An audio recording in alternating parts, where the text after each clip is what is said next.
asking them to intervene to maintain peace and security, which is the noble mission of the United Nations. Both the President of Security Council and the Secretary General asked us to give them some time until they investigate. They asked the Israelis about the incident. They didn't give them any information. They asked the Americans, same. So there were no action taken by the United Nations until now. This is number two. Number three,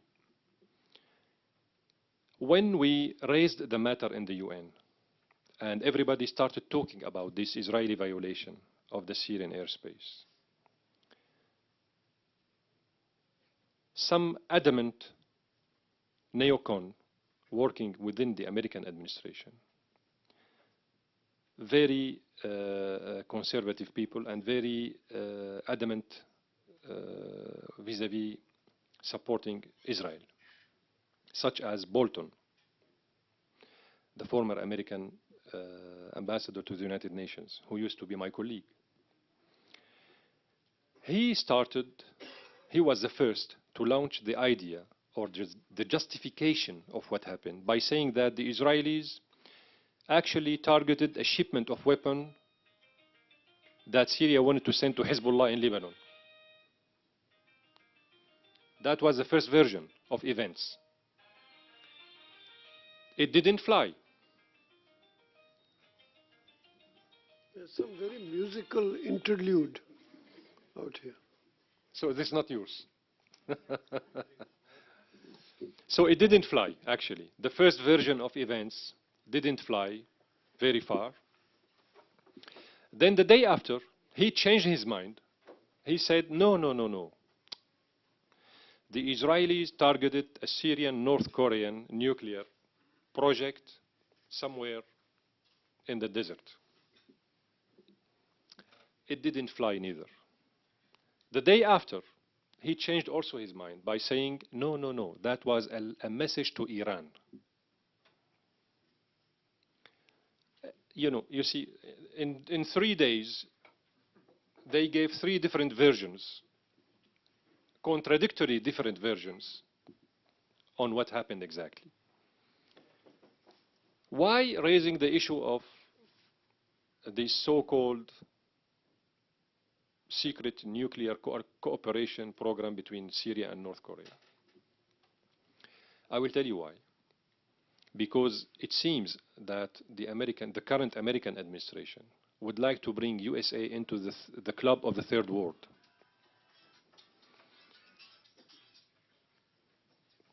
Bolton is against Christopher Hill, the American negotiator who struck the deal with North Korea.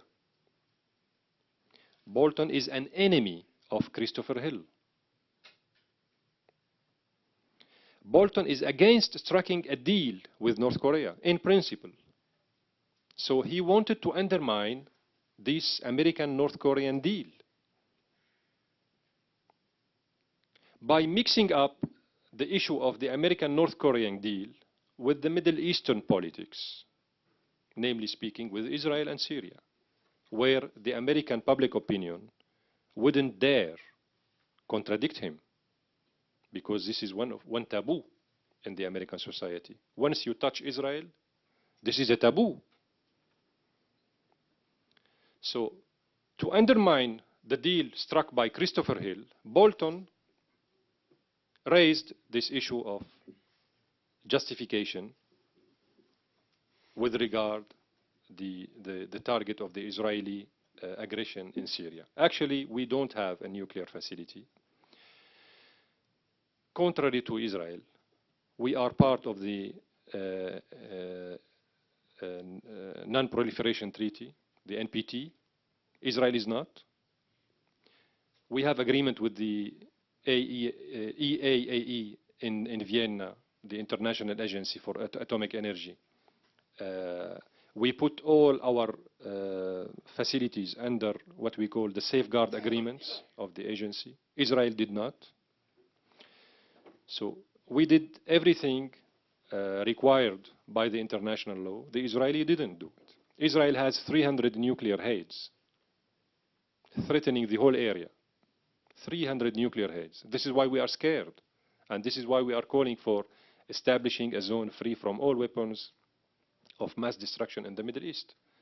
When we were member of Security Council in 2003, we submitted, officially speaking, a draft resolution calling for the establishing a zone free from all weapons of mass destruction in the Middle East. We were contradicted by the American delegation. They threatened us to use their veto power. So the American administration is in favor of the proliferation in the area because they blocked an initiative in the Security Council to make the Middle East empty out of all weapons of mass destruction. All the more reasons why you should agree with the Americans and build nuclear weapons in Syria. We have time for one last question. Yes, sir. You have the floor.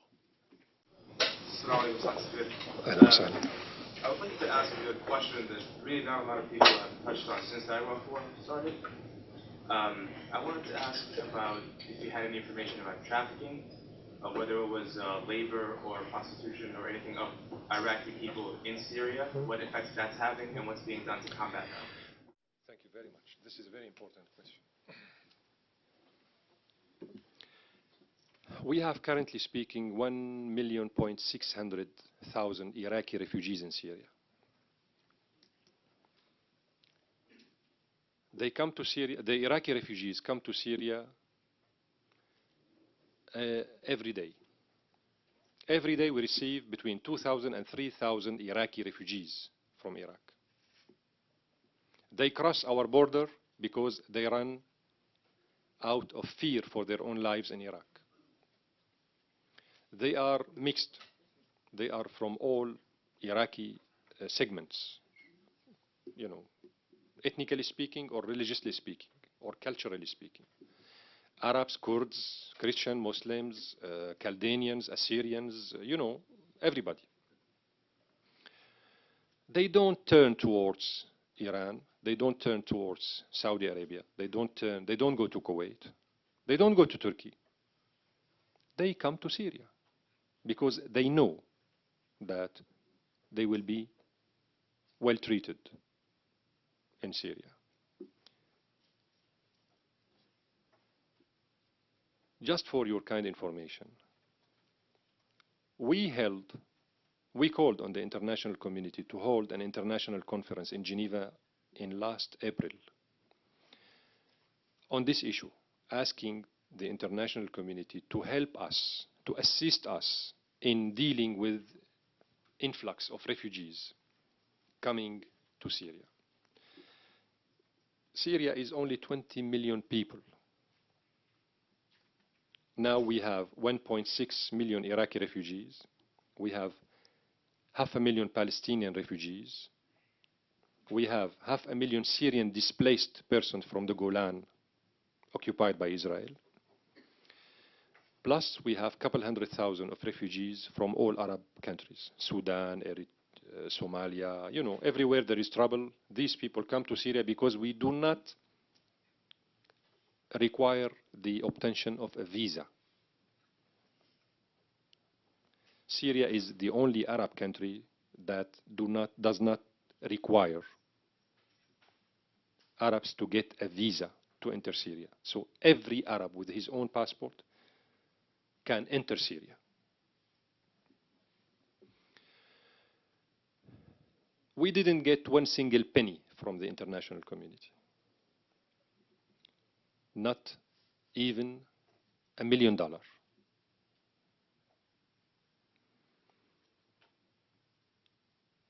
In Jordan, they have 750,000 Iraqi refugees.